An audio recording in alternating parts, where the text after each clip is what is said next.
আওয়ামী লীগ লুটেরা ডাকাতের দলে পরিণত হয়েছে। এই ডাকাতরা গত 15 বছরে বাংলাদেশের অর্থনীতি, সমাজনীতি, আইন শৃঙ্খলা রক্ষাকারী বাহিনী, প্রশাসন, রাষ্ট্রযন্ত্র সবকিছু ধ্বংস করেছে।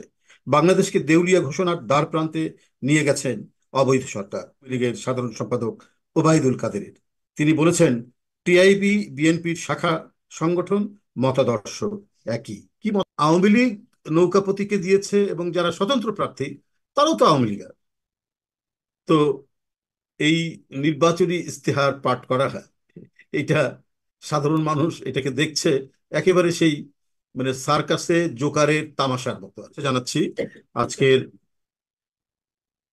অপরাহ্নের বাংলাদেশ জাতীয়তাবাদী দল বিএনপির পক্ষ থেকে এই সংক্ষিপ্ত সংবাদ বিবরণীর অনুষ্ঠানে। বন্ধুরা, আওয়ামী লীগ লুটেরা ডাকাতের দলে পরিণত হয়েছে। এই ডাকাতরা গত 15 বছরে বাংলাদেশের অর্থনীতি, সমাজনীতি, আইন শৃঙ্খলা রক্ষাকারী বাহিনী, প্রশাসন, রাষ্ট্রযন্ত্র সবকিছু ধ্বংস করেছে। বাংলাদেশকে দেউলিয়া ঘোষণার দ্বার প্রান্তে নিয়ে গেছেন অবৈধ সরকার। শেখ হাসিনা সবাইকে অপকর্মযজ্ঞের অবারিত সুযোগ ও উৎসাহ দিয়ে অপরাধী বানিয়ে তার অবৈধ ও পাতানো একতরফা নির্বাচন করাতে বাধ্য করছেন। তবে তাদের ভোটাধিকার লুটপাট, অর্থ পাচার, অপকর্মের কথা কেউ বললেই তার উপর আওয়ামী চক্র সর্বশক্তি নিয়ে ঝাঁপিয়ে পড়ছে। কাউকে মামলা দিয়ে, পুলিশ দিয়ে, কাউকে দুর্নীতি দমন কমিশন দিয়ে শায়েস্তা করা হচ্ছে। কোনো কিছু না করতে পারলে মিথ্যা অপবাদ, গালিগালাজ দিয়ে অপদস্থ করা হচ্ছে। সত্য প্রকাশ করার অধিকারও কেড়ে নেওয়া হয়েছে।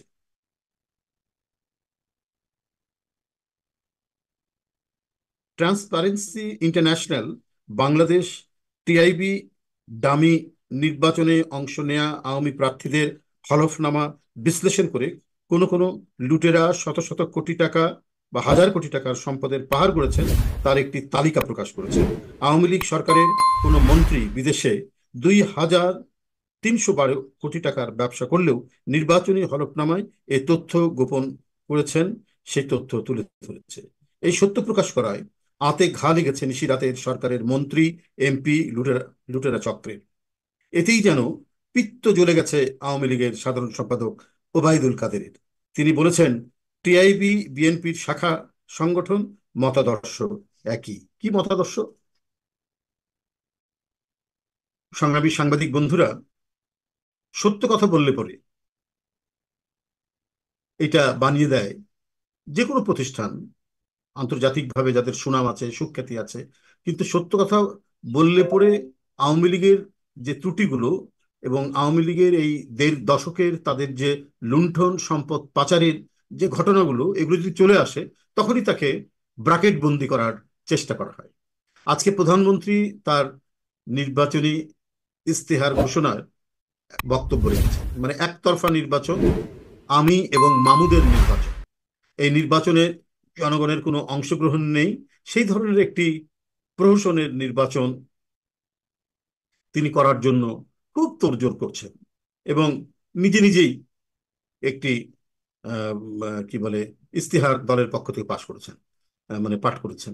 তো আওয়ামী লীগ নৌকা প্রতীকে দিয়েছে এবং যারা স্বতন্ত্র প্রার্থী তারাও তো আওয়ামী লীগ এবং সব গুরুত্বপূর্ণ পদে ছিলেন, এর আগে এমপি ছিলেন, এর আগে বিভিন্ন পদে তারা আওয়ামী লীগের রাজনীতি করেছেন। এটা একবারই সুস্পষ্ট, সুবিদিত। তো এই নির্বাচনী ইস্তেহার পাঠ করা হয়, এটা সাধারণ মানুষ এটাকে দেখছে একেবারে সেই সার্কাসে জোকারের তামাশার মতো আর কি। তো যাই হোক, সেখানেও তিনি বলেছেন স্মার্ট বাংলাদেশ নাকি তিনি করবেন এবারে ক্ষমতায় আসলে পরে। কতদিন থেকে কত গাল ভরা বলি আমরা শুনছি যে উম, কি বলে যে 4G, 5G, প্রধানমন্ত্রীর ছেলে তার তনয় বাংলাদেশকে নাকি একেবারে মানে আধুনিক বিশ্বের কাছাকাছি নিয়ে গেছেন। কত গালভরা বুলি এই সরকারের মন্ত্রীদের মুখ থেকে শুনেছি তোয়াজ করে। প্রধানমন্ত্রীর পুত্রের তোয়াজ করে এই সমস্ত কথা বলে। তো আবারও 1.5 দশক ক্ষমতায় থেকে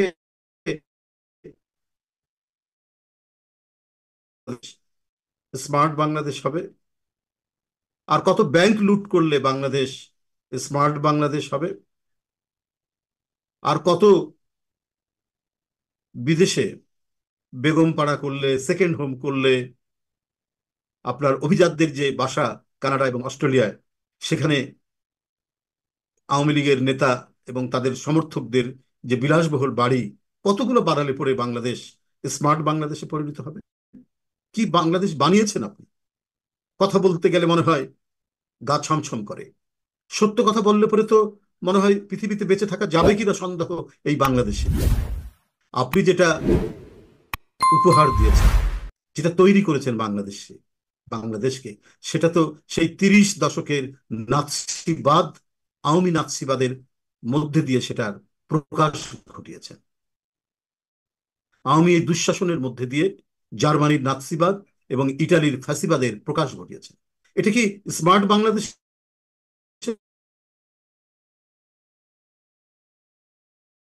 কর্মীদেরকে নানাভাবে তাদেরকে কলঙ্কিত করা, নানা ধরনের অপকর্মের সাথে প্রতিদিন যে ধরনের অভিযোগগুলো আসছে, যে সন্ত্রাস, হানাহানি, সহিংসতা, নিজেরা নিজেরা ওই আমি এবং মামুরা এখন গোষ্ঠীর স্বার্থে তাদের কি বলে যে আধিপত্য বিস্তারের স্বার্থে কে এমপি হবেন এই করতে গিয়ে কতগুলো জীবন যে চলে গেল, এর জন্য দায়ী কে? এর জন্য অনুসন্ধানী কোনো তথ্যপত্র কি আপনার গোয়েন্দা সংস্থাগুলো নিয়েছেন? গোয়েন্দা সংস্থা প্রকাশ্যে বিএনপির নেতাদের নাম দিয়ে,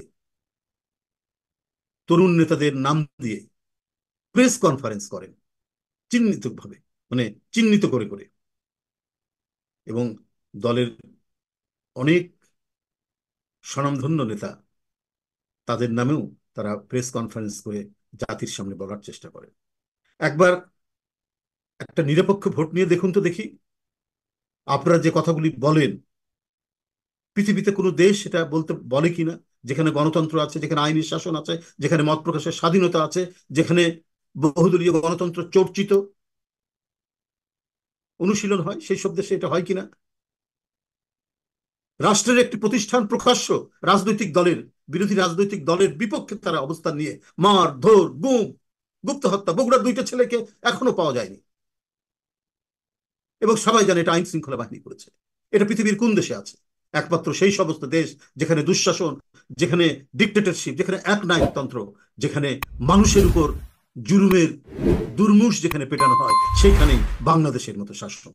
আর প্রধানমন্ত্রী বলেন তিনি স্মার্ট বাংলাদেশ করবেন, অর্থাৎ বিরোধী দলের কত নেতাকর্মীকে গুম করবেন, কত নেতাকর্মীর আঙ্গুলের নখ তুলে ফেলবেন, কত নেতাকর্মীকে আপনার কারান্তরীণ অবস্থায় রুদ্ধশ্বাস করে তাদেরকে পৃথিবী থেকে তাদেরকে বিদায় দেবেন, কত নেতাকর্মীকে রিমান্ডের নামে অমানসিক অত্যাচার করে, শারীরিক অত্যাচার করে তাদেরকে মৃত্যুর মুখে ঢেলে দেবে। এই তো স্মার্ট বাংলাদেশের নমুনা প্রধানমন্ত্রী।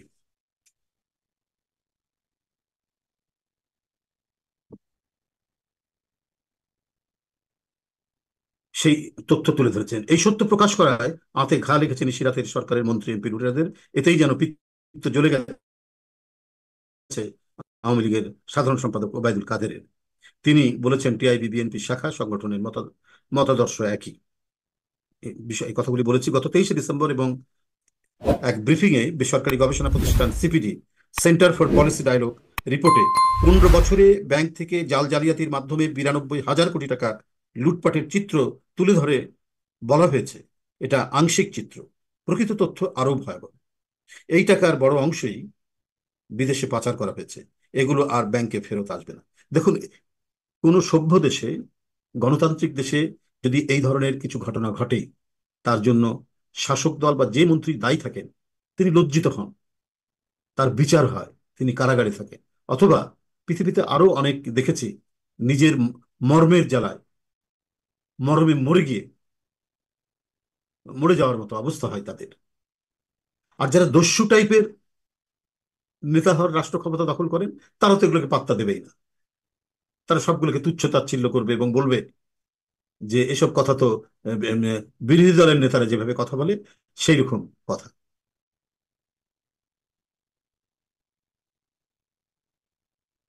কেন এই লুটপাট জাল জালিয়াতির সত্য প্রকাশ হলো তা নিয়ে খেপেছেন মাফিয়া সরকারের মুখপাত্র ওবায়দুল কাদের। এই বিষয়টি বললাম। তার মানে লুটপাটের দালিলিক সত্য তথ্য প্রকাশ করলেও রেহাই নেই।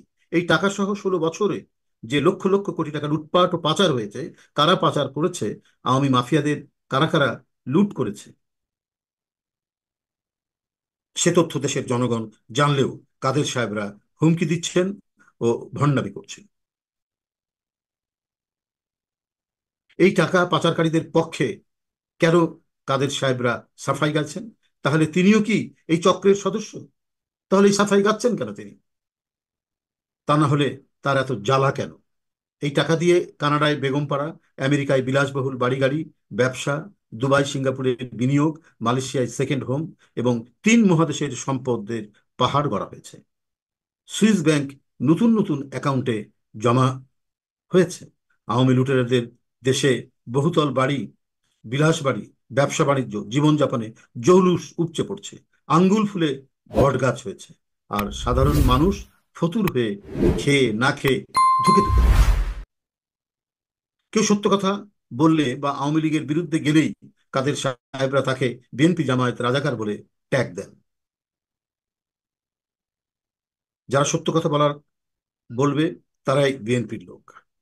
আর তাদের অনাচার আর দুর্নীতির পক্ষে গেলে সে হয় মুক্তিযুদ্ধের চেতনার লোক, ভালো মানুষ। আওয়ামী লীগ এক আজব যন্ত্র, যেখানে দাগি সন্ত্রাসী সমাজের কুখ্যাত মানুষ ঢুকলে তাদের বলা হয় মুক্তিযুদ্ধের সপক্ষের লোক। অথচ আওয়ামী লীগ যে একটি জঘন্য দুর্গন্ধময় গালিতে পরিণত হয়েছে, তা তো কাদের সাহেবদের অজানা থাকার কথা নয়। মরহুম শেখ মুজিবুর রহমান সাহেব বলেছিলেন, আওয়ামী লীগ একটি চোরের দল। সেই দল এখন চোর থেকে ডাকাত, লুটেরা, মাফিয়া চক্র ও সন্ত্রাসী সংগঠনে পরিণত হয়েছে। তারা আবারও এখন ডামি নির্বাচনের মাধ্যমে অবৈধভাবে ক্ষমতা দখল দখল রাখার চেষ্টা করছে। এবার তাদেরকে যে কোনো মূল্যে প্রতিহত করতেই হবে। এই আমি আর ডামি ভোট বর্জন করতে হবে। বন্ধুরা, 18 কোটি জনগণ ও গণতান্ত্রিক বিশ্বকে উপেক্ষা করে এই বিরোধী দলহীন একদলীয় নির্বাচন ঘিরে আতঙ্কে ভুগছে মিডনাইট ভোট ডাকাত আওয়ামী সরকার। তাদের দুশ্চিন্তা এখনো কাটেনি। গত কিছুদিন ধরে 111-এর আতঙ্কের কথা বলেছেন আওয়ামী লীগের সাধারণ সম্পাদক ওবায়দুল কাদের। সর্বশেষ গত 24শে ডিসেম্বর এক সংবাদ সম্মেলনে ওবায়দুল কাদের বলেছেন, ষড়যন্ত্র হচ্ছে। পিটার হাস ভারতে গেছেন, কিন্তু বাংলাদেশ আর 111 ঘটাতে সমর্থন দেবে না ভারত। তার এই কথাই প্রমাণ হয় যে ডাল মে কুচ কালা হয়। 2007 সালে 11ই জানুয়ারি দেশে জরুরি অবস্থা জারি করে সেনা নিয়ন্ত্রিত অবৈধ সরকার ক্ষমতা দখল করেছিল সেই 111-এর মাস্টার মাইন্ড তাহলে কারা, তা ওবায়দুল কাদের সাহেব প্রকাশ করলেন। এজন্য সেদিন শেখ হাসিনা বলেছিলেন, 1/11 আমাদের আন্দোলনের ফসল, এবং আমরা ক্ষমতায় গেলে পরে তাদের সবকিছু আমরা রেগুলারাইজ করে দেব, তাদের সবকিছু আমরা বৈধ করে দেব। এই কথাও কিন্তু আজকের প্রধানমন্ত্রী বলেছিলেন। তাদের ক্ষমতার উৎস দেশের জনগণ নয়, প্রতিবেশী দেশটির এই আওয়ামী লীগের নির্বাচনহীন অবৈধ সরকারকে টিকিয়ে রেখেছে। 111 থেকে উত্তরণ, অতঃপর 2008 সালের 29শে ডিসেম্বর অনুষ্ঠিত প্রশ্নবদ্ধ নবম জাতীয় সংসদ নির্বাচনের মাধ্যমে শেখ হাসিনাকে ক্ষমতায় বসানোর কাহিনী তৎকালীন ভারতের ক্ষমতাধর রাষ্ট্রপতি প্রণব মুখার্জির লেখা বই দি কোয়ালিশন ইয়ার্স গ্রন্থে বিবৃত করেছেন। সেই সময় ভারতের স্বনামধন্য সাংবাদিক ও কৌশল বিশ্লেষক কেপি নায়ারের বিশ্লেষণধর্মী এক লেখায় তুলে ধরা হয় কিভাবে প্রণব মুখার্জি শেখ হাসিনাকে ক্ষমতার পথ মসৃণ করে দেন। 2014 ও 2018 সালের মতো এবারও 7ই জানুয়ারি দলহীন নির্বাচনের প্রাক্কালে আওয়ামী লীগের পক্ষে প্রতিবেশী আওয়ামী লীগের পক্ষে প্রতিবেশী দেশটির ভূমিকা উদ্বেগজনক। আওয়ামী লীগের মন্ত্রীরা কেন প্রতিবেশী দেশের সঙ্গে স্বামী স্ত্রীর সম্পর্কের কথা বলে, তা কাদের সাহেবের বক্তব্যের পর জনগণের অনুধাবন করতে বাকি নেই। শুধু সেটা কেন, আমি আপনাদেরকে বলতে চাই যে এই যে আপনার এখন নৌকা মার্কা এবং নৌকা মার্কার যে ডামি স্বতন্ত্র যারা দাঁড়িয়েছেন, এরাই তো প্রকাশ করে দিচ্ছে। 2014 সালে একতরফা নির্বাচনের কথা তারা বলছেন, 2018 সালের কি বলে যে নিশিরাতের নির্বাচনের কথা বলছেন। এবং ইনারা কেউ আওয়ামী লীগ থেকে বহিষ্কার হয়নি, স্বতন্ত্র দাঁড়িয়েছেন, কিন্তু কোনো থানায় বা কোনো জেলায় গুরুত্বপূর্ণ নেতা। তারা প্রত্যেকেই কিন্তু এখন, যেহেতু আওয়ামী লীগের নমিনেশন পাননি, কিন্তু তাদেরকে বহিষ্কারও করা হয়নি, তাদেরকে অন্যভাবে বলাও হয়েছে স্বতন্ত্র করতে। এখন কে জিতবে এই নিয়ে ওদের মধ্যে টেনশন আছে, এবং যারা মনে করছেন যে আমাকে জেতানো হবে না, তারা এখন এগুলো সব বলে দিচ্ছে। প্রতিদিন আপনি মানে গণমাধ্যম বা সংবাদ মাধ্যমে আপনারা দেখুন যে এদের এক একজনের মুখ থেকে আসছে যে 14 এবং 18 তারিখে এটা নির্বাচন, এটা হয়নি নির্বাচন, এই নির্বাচন একতরফা একচেটিয়া ভাবে করা হয়েছে। তো এখন তো তারা নিজেরাই স্বীকার করে দিচ্ছে, থলের বিড়াল বের করে দিচ্ছে, বেলুন ফুটো করে দিচ্ছে। তো এরপরে আর তো আমার মনে হয় কিছু বলার নেই বন্ধুরা। আহ 2014-2018 সালের মতো এবারও 7ই জানুয়ারি দলহীন নির্বাচনের প্রাক্কালে আওয়ামী লীগের পক্ষে প্রতিবেশী দেশটির ভূমিকা উদ্বেগজনক। আওয়ামী লীগের মন্ত্রীরা কেন প্রতিবেশী দেশের সঙ্গে স্বামী স্ত্রী সম্পর্কের কথা বলে, তা কাদের সাহেবরা বক্তব্যের পর আচ্ছা করতে বাকি নেই। তবে পরগাছা পরজীবী পরনির্ভর হয়ে বেশি দিন টিকে থাকা যায় না। বাংলাদেশে ভারত আরেকটি 111 ঠেকালেও 18 কোটি জনগণকে রুদ্ররোষ থেকে আওয়ামী লীগ পার পাবে না। এই পরগাছা পরজীবী আর্টিফিশিয়াল সরকারের পতন অনিবার্য। আল্লাহ হাফিজ। এই হলো আমাদের। এখন আমি প্রথম পর্ব গেল, এখন আমি দ্বিতীয় পর্বের কয়েকটি বিষয় আপনাদের সামনে তুলে ধরছি। সেটা হলো,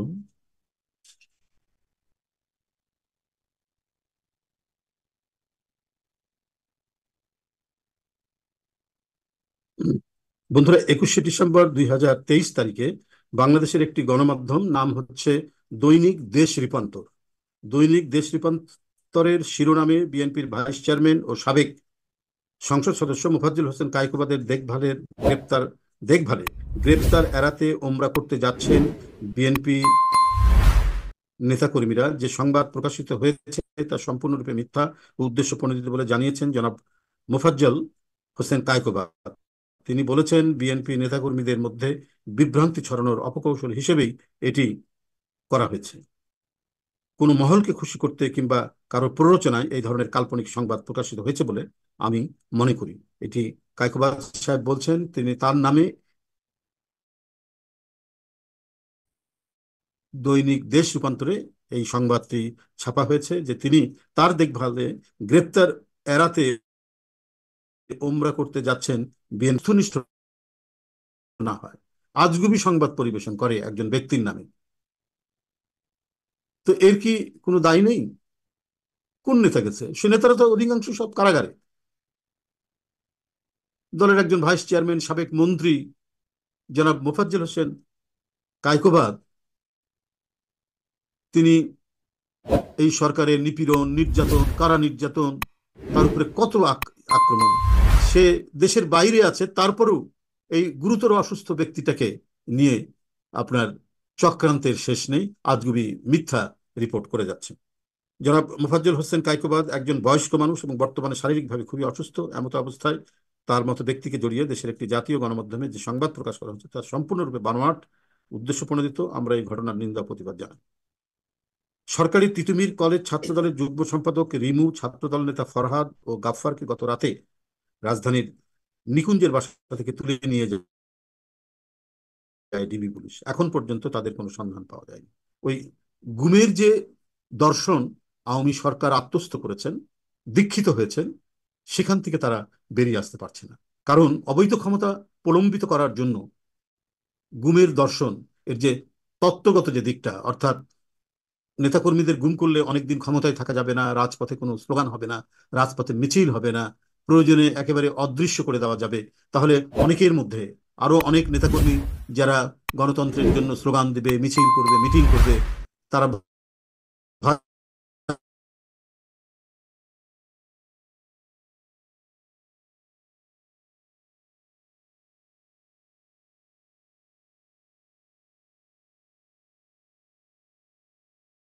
নতুন একটি বিভৎস রূপে, পৈশাচিক রূপে আত্মপ্রকাশ করছেন। প্রতিদিন কলেজের ছাত্রদেরকে, বিশ্ববিদ্যালয়ের ছাত্রদের শুধুমাত্র তারা রাজনৈতিকভাবে সরকারের বিরুদ্ধে, তারা দেশের একটি বৃহত্তম রাজনৈতিক দলের সমর্থন করে, এই কারণে তাদের নির্বিঘ্নে চলাচল করার, নির্বিঘ্নে রাজনীতি করার, নির্বিঘ্নে তার কথা বলার অধিকার নাই। আর বললে পরে সে নিখোঁজ হয়ে যাবে। বাংলাদেশ এখন নিখোঁজের দেশে পরিণত হয়েছে। দিনাজপুর জেলা ছাত্র দলের সহসভাপতি রাশেদকে গ্রেপ্তার করে পুলিশ। বগুড়া জেলা বিএনপির সহ প্রকাশনা সম্পাদক মোহাম্মদ আজিজুল হক মঞ্জু, গাবতলী পৌর বিএনপির সাংগঠনিক সম্পাদক তরিকুল ইসলাম, জেলা ছাত্র দলের সহ সংগঠন সম্পাদক আব্দুল গনি, সদর উপজেলা বিএনপির সদস্য আব্দুল মান্নান, গোকুল ইউনিয়ন বিএনপির মিল্লাত হোসেন, নেপতলি ইউনিয়ন বিএনপির নেতা মোহাম্মদ শাকু ও তালোরা ইউনিয়ন বিএনপির সাধারণ সম্পাদক এনামুল হক সহ কয়েকজন নেতাকর্মী গ্রেপ্তার করে পুলিশ। কুমিল্লা জেলাধীন তিতাস উপজেলা বিএনপির সদস্য সচিব মেহেদী হাসান সেলিম সহ কয়েকজন নেতাকর্মীকে লিফলেট বিতরণকালে গ্রেপ্তার করে পুলিশ। নারায়ণগঞ্জ মহানগর বিএনপির সদস্য মোহাম্মদ শাহিন আহমেদ ও শহর বিএনপি যুগ্ম মোহাম্মদ সেলিম আহমেদ সহ কয়েকজন নেতাকর্মী গ্রেপ্তার করে পুলিশ। বাগেরহাট জেলাধীন সদর উপজেলার ৮ নম্বর খানপুর ইউনিয়ন ছাত্র দলের সাধারণ সম্পাদক ইমনকে গ্রেপ্তার করে পুলিশ। এছাড়াও সদর উপজেলা বিএনপির কর্মী তাপস কুমার রায় ও হাফিজুর রহমান সহ কয়েকজন নেতাকর্মীকে লিফলেট বিতরণ করে গ্রেপ্তার করে পুলিশ। গাজীপুর জেলাধীন শ্রীপুর উপজেলার দরিয়াপুর ইউনিয়ন বিএনপির কর্মী মোহাম্মদ লিটন হোসেন, মোহাম্মদ টিটু ও মোহাম্মদ সোহেল সহ কয়েকজন নেতাকর্মীকে বিনা কারণে গ্রেপ্তার করে পুলিশ। জাতীয়তাবাদী কৃষক দল কেন্দ্রীয় কৃষক দলের যুগ্ম সম্পাদক কৃষিবিদ মেহেদী হাসান পলাশ আজ ভোর ৪টায় সময় তার সেগুন বাগিচাস্থ বাসা থেকে তুলে নিয়ে যায় ডিবি পুলিশ। এছাড়াও পল্টন থানা কৃষক দলের যুগ্ম আহ্বায়ক মোহাম্মদ ওহিদুল ও ভোলা জেলা কৃষক দলের সহসভাপতি মোহাম্মদুল্লাহ টুকু সহ কয়েকজন নেতাকর্মীকে লিফলেট বিতরণ করে গ্রেপ্তার করে পুলিশ। মৌলভীবাজার জেলাধীন কুলাউড়া পৌর ছাত্র দলের আহ্বায়ক আতিকুল ইসলাম আতিককে গ্রেপ্তার করে পুলিশ এবং রাজশাহী জেলাধীন হরিপুর ইউনিয়ন ছাত্র দলের সহসভাপতি মোহাম্মদ সোহেলকে গ্রেপ্তার করে পুলিশ। খাগড়াছড়ি জেলার তিনোট ইউনিয়ন যুবদলের সদস্য সচিব আমির হোসেন সহ কয়েকজন নেতাকর্মীকে গ্রেপ্তার করে পুলিশ। হামলা মামলা গ্রেপ্তার।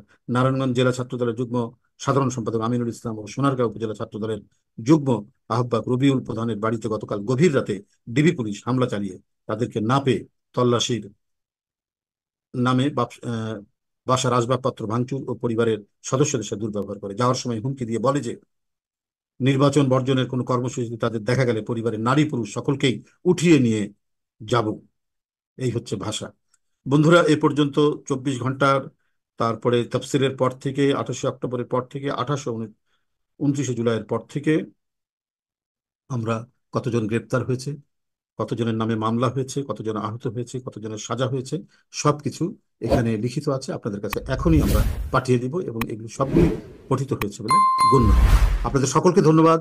খোদা হাফেজ। আজকে গণ সংযোগ এবং লিফলেট বিতরণের কেন্দ্রীয় কর্মসূচির দ্বিতীয় দিন। বিএনপি এবং সমমনা দলগুলো তারা স্বতঃস্ফূর্তভাবে আজকে সারা দেশে, রাজধানী সহ সারা দেশে গণ সংযোগ এবং লিফলেট বিতরণ কর্মসূচি পালন করেছে।